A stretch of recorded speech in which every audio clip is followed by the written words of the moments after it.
हनुमान जी को एक ही नशा है।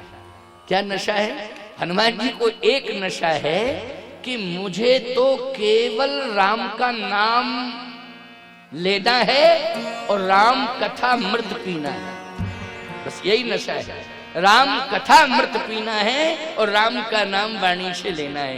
ये राम कथा अमृत पेयम पेयम श्रवण फुट के राम नामाभिरामम, बोले पियो पियो पियो, क्या राम नामामृत पियो।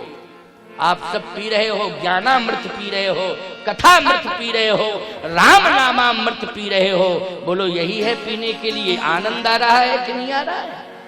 हनुमान जी महाराज भी क्या पीते हैं? यत्र यत्र रघुनाथ कीर्तनम तत्र तत्र कृतमस्तकांजलि बाष्पवारि परिपूर्ण लोचनम मारुतिम नमत राक्षसांतकम। हनुमान जी महाराज यत्र तत्र सर्वत्र जो है क्या पी रहे हैं? बोलो राम कथामृत पी रहे हैं। हनुमान जी ने कहा ये मेरे काम की मुद्री है। क्या? बोले राम नाम अंकित अति सुंदर।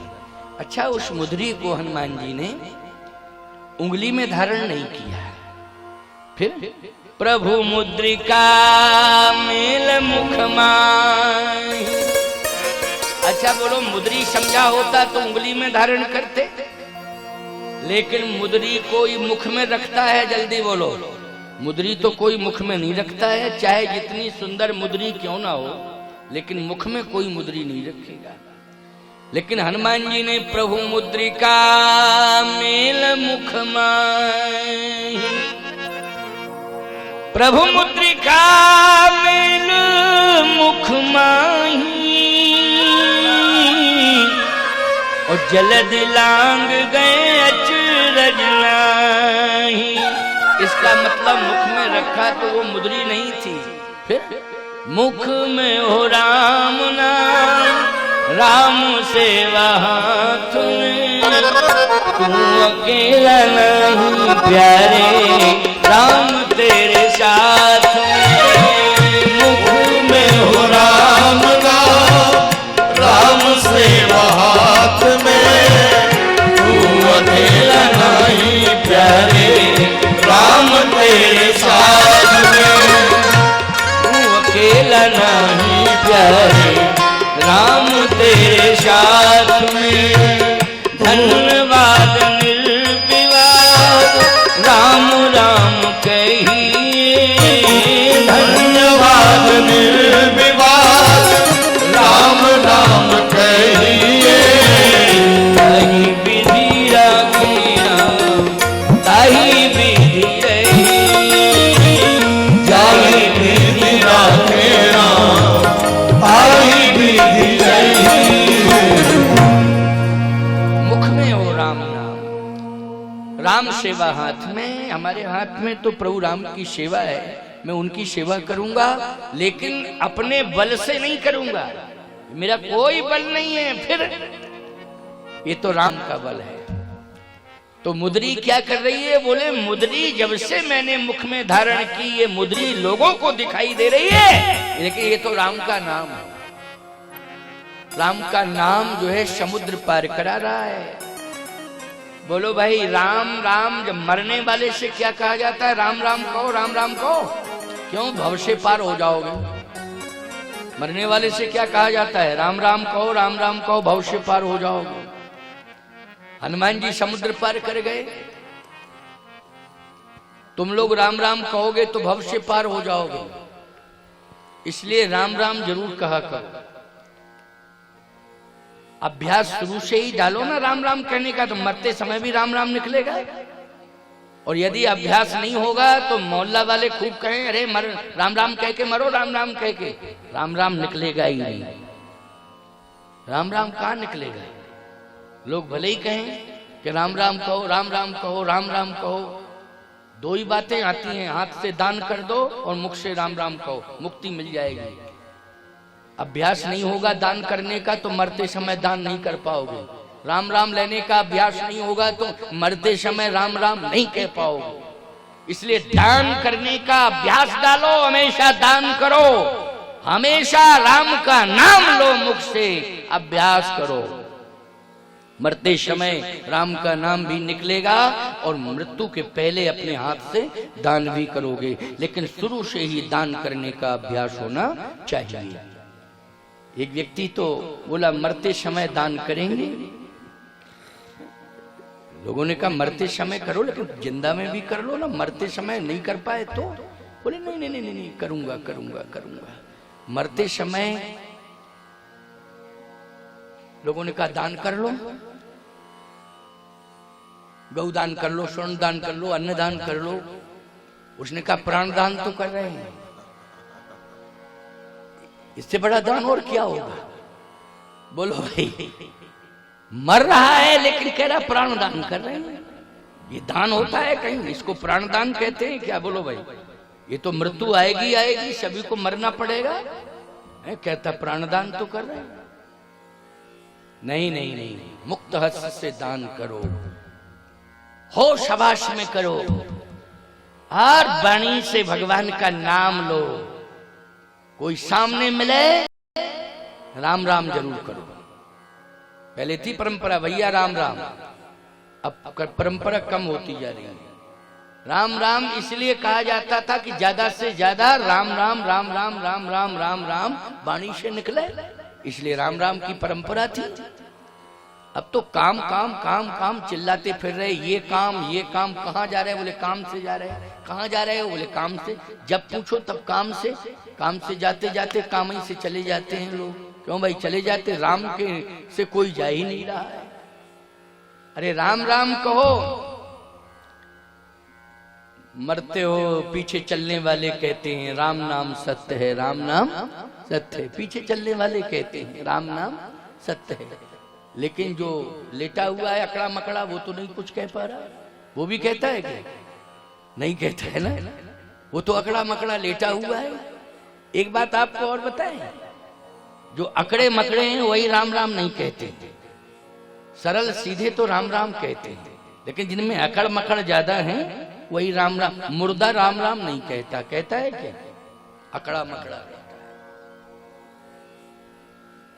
मिलेंगे लोग पूछेंगे तेरा परिवार कितना है, मिलेंगे लोग पूछेंगे तेरा व्यापार कितना है, मिलेंगे लोग पूछेंगे तेरा रोजगार कितना है, मिलेंगे लोग पूछेंगे तेरा व्यवहार कितना है, मगर पूछता नहीं कोई कि प्रभु से प्यार कितना है। ये कोई नहीं पूछता है कि भगवान से कितना प्यार करते हो।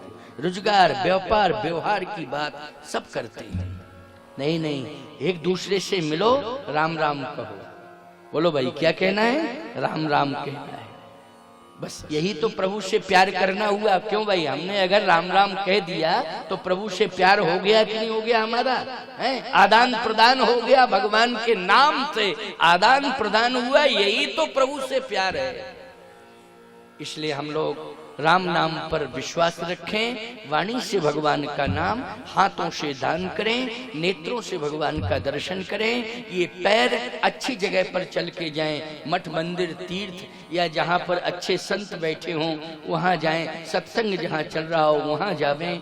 हम अपना पवित्र कार्य कर रहे हैं, उसके लिए भी हमारे ये पैर हैं, वहाँ चल के जाएं, क्योंकि शुद्ध सात्विक कार्य ही परमात्मा का कार्य माना जाता है।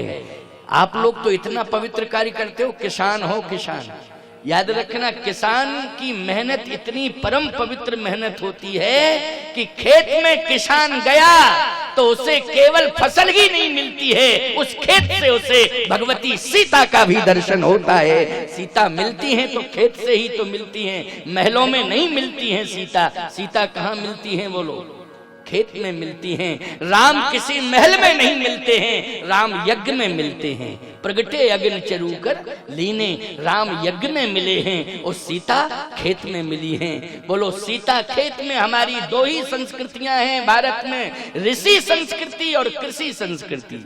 ऋषि संस्कृति और कृषि संस्कृति, राम यज्ञ से मिले हमें, इसलिए ये ऋषि संस्कृति है। सीता हमें खेत से मिली है, ये कृषि संस्कृति है। इसलिए सीता राम के अलावा इस दुनिया में और क्या है? बोलो। इसलिए आपका जो कार्य है खेत खलियान वाला, ये परम पवित्र कार्य है। बोलो है कि नहीं? ईमानदारी से कर रहे हो, निष्ठा पूर्वक कर रहे हो, तुम्हारा तो कल्याण होना ही होना है, इसमें कहीं कोई शंका नहीं है। हनुमान जी ने कहा कि अब मुझे सीता माता मिल जाएंगी, क्योंकि मुद्री से नहीं राम नाम से मिलेंगी। किससे मिलेंगी? राम नाम से। राम नाम का कितना बड़ा प्रभाव है, 4 बजे तक कथा कह दूंगा बस, क्योंकि 4 बजे के बाद फिर आरती भंडारा, आज भंडारे की व्यवस्था है और सभी को प्रसाद पाके जाना है। बहुत बड़ी व्यवस्था तिलक राम जी ने की है और ये आयोजन उनका बहुत ही श्रद्धा भक्ति के साथ हुआ है। भाइयों में कितना प्रेम है, बहुत अच्छा प्रेम है। 2 भाई हो ना, माँ बैठी है कथा सुन रही है, माँ की इच्छा से ही कथा हुई है। बार बार कह रही थी कि हमको कथा सुननी है, कथा सुननी, और पता नहीं मेरी कथा के लिए बहुत ज्यादा इच्छा थी कि स्वामी जी ही आवे कथा कहने के लिए। तो धन्य है वो माँ जिसने कहा है कि मुझे प्रभु राम की कथा सुननी है।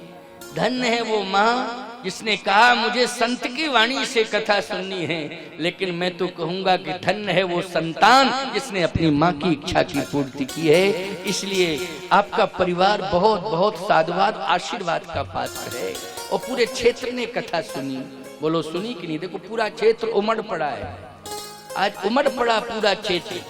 ये तो अगर कथा कहीं 7 दिन 9 दिन की होती तो यहाँ तो पंडाल बढ़ाना पड़ता आपको। बोलो भाई, निश्चित रूप से बढ़ाना पड़ता है, लेकिन क्या करें, कपड़ा धुलते धुलते जब सचमुच पहनने के लायक होता है, कपड़ा धुलते धुलते जब सचमुच पहनने के लायक होता है तो फटने के दिन आ जाते। इंसान सुनते सुनते समझने के लायक होता है तो मरने के दिन आ जाते। यही तो एक विडंबना है प्यारे, यही विडंबना है। आज इच्छा है, आपके मन में उत्कंठा है कि कार्यक्रम और होना चाहिए था, बढ़ना चाहिए था, लेकिन समय नहीं है मेरे पास। आपने मांगा तो 7 दिन 9 दिन का समय था। दिनेश जी ने जो चर्चा की थी मुझे कुरुद के कार्यक्रम में, जब नीलम चंद्राकर ने, तारणी ने बहुत विशाल आयोजन किया, मंडी कुरुद मंडी का बहुत बड़ा आयोजन हो गया। वहां तो जनता को संभालना मुश्किल पड़ रहा था कि कहाँ बिठा लें लोगों को।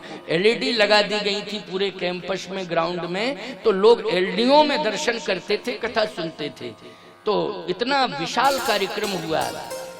ये भी कार्यक्रम अगर 7 दिन और 9 दिन का होता तो यहाँ भी जनता को बिठाने के लिए आपको व्यवस्था बढ़ानी पड़ती। कन्फर्म था, आज पूरा फुल हो गया पंडाल, बढ़ाना पड़ता अगर ये कथा में और दिन मिल जाते। लेकिन प्यारे, चिंता मत करना, विश्वास रखना। अगर महानदी गंगा और डोंगेश्वर नाथ, पातालेश्वर नाथ, वायुवीर हनुमान जी, जितने देवी देवता यहाँ बैठे, अगर इन सब की इच्छा रही तो फिर दोबारा यहाँ कथा होगी और पर्याप्त समय लेकर के कथा होगी। पर्याप्त समय देकर के ही कथा कहूंगा। हमें बहुत पसंद आया ये पूरा का पूरा ये तीर्थ क्षेत्र, हमको बहुत पसंद आया है। मेरा मन यहाँ प्रसन्न हुआ है। जहाँ पर तीर्थ होता है ना, वहां पर संत का हृदय प्रसन्न रहता है, इसलिए तीर्थों में साधु रहते हैं। ये देखो महात्मा बैठे हैं, सब तीर्थ में निवास कर रहे हैं। ये तीर्थ है प्यारे, ये साधारण भूमि नहीं है। इसलिए आप सबको मैं 4 बजे तक की कथा सुनाऊंगा। अभी 3:30 है, अभी आधा घंटा और है। आधा घंटे कथा सुनो, इसके बाद फिर आरती होगी। आरती के बाद भंडारा इसी परिक्षेत्र में होगा। इसी परिसर में आप लोग बैठेंगे और सभी को प्रेम से प्रसाद पवाया जाएगा। सभी प्रसाद ग्रहण करके ही जाएंगे। हमको तो बहुत लंबी यात्रा करनी है, लगभग 20 घंटे से कम नहीं लगेगा। आगरा के पास में लीला विलास धाम है, वो वृथला कुंड कहते हैं। भगवान कृष्ण ने अपने समय में, क्योंकि वही ब्रज भूमि है, ये आगरा मथुरा ये क्षेत्र एक ही है ना, तो ब्रज भूमि में भगवान कृष्ण ने वहां पर रास किया था। और जब रास किया तो वो कुंड बन गया। उस कुंड की ये विशेषता है वहां कि जो भी स्नान कर लेता है वो चर्म रोग से मुक्त हो जाता है।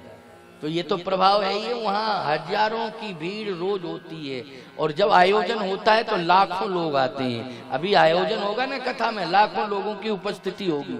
और एक विशेषता और है, क्या? लाखों लोग आएंगे लेकिन प्रतिदिन भंडारा चलेगा। भोजन प्रसाद जो है वहां पर ग्रहण सभी करेंगे। अभी कुछ समय पहले, कुछ वर्ष पहले, शायद 2-3 साल पहले ही मलुक पीठाधीश्वर ने भी कथा वहीं कही थी, मेरी भी कथा अब हो रही है वहां।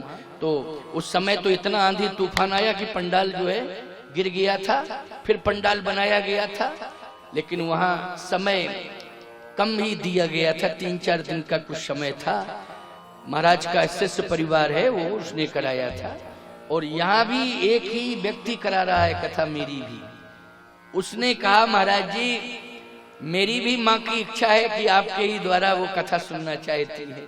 अच्छा यही समस्या रखी। मैंने कहा कि 1-2 साल बाद दे देंगे। बोले माँ नहीं रही तो ये गारंटी लो आपकी माँ रहेगी 2 साल तक।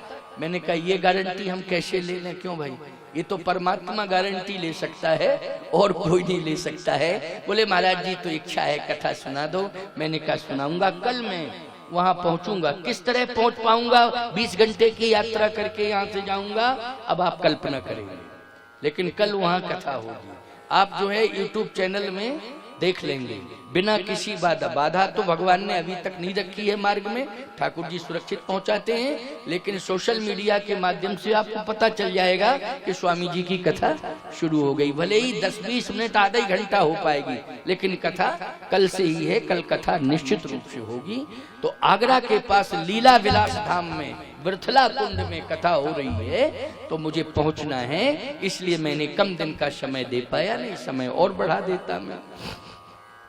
और 10 फरवरी से 18 फरवरी तक 2121 कुंडी यज्ञ श्री रामलला 22 जनवरी को विराजमान हो जाएंगे, प्राण प्रतिष्ठा हो जाएगी।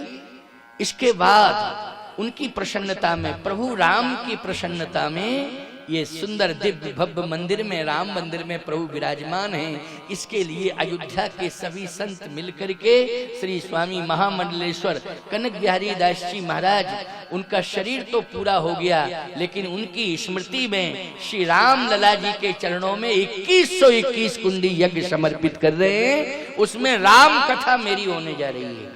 9 दिवसीय राम कथा अयोध्या में 2121 कुंड सरजू के किनारे बनेंगे। एक यज्ञशाला, 2100 यज्ञशालाएं बनेंगी। सोचिए जरा कितना विशाल स्वरूप होगा। 2100 यज्ञशालाएं बहुत होती। सरजू के तट पर अभी तक के इतिहास में 2100 यज्ञशालाएं एक साथ नहीं बनी, लेकिन ये पहली बार।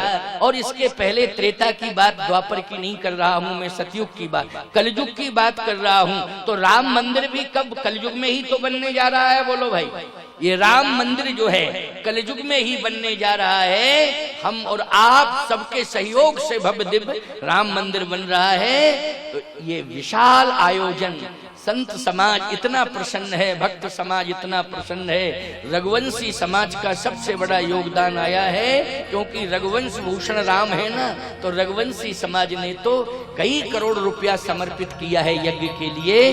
इसलिए 2121 कुंडी श्री राम महायज्ञ में आप सब भी, वैसे तो आस्था चैनल से लाइव भी होगा, आस्था भजन चैनल से लाइव होगा, लेकिन आप यदि जाना चाहते हो, वहां कथा सुनना चाहते हैं, तो 10 फरवरी से 18 फरवरी तक मैं 9 दिवसीय राम कथा कहूंगा।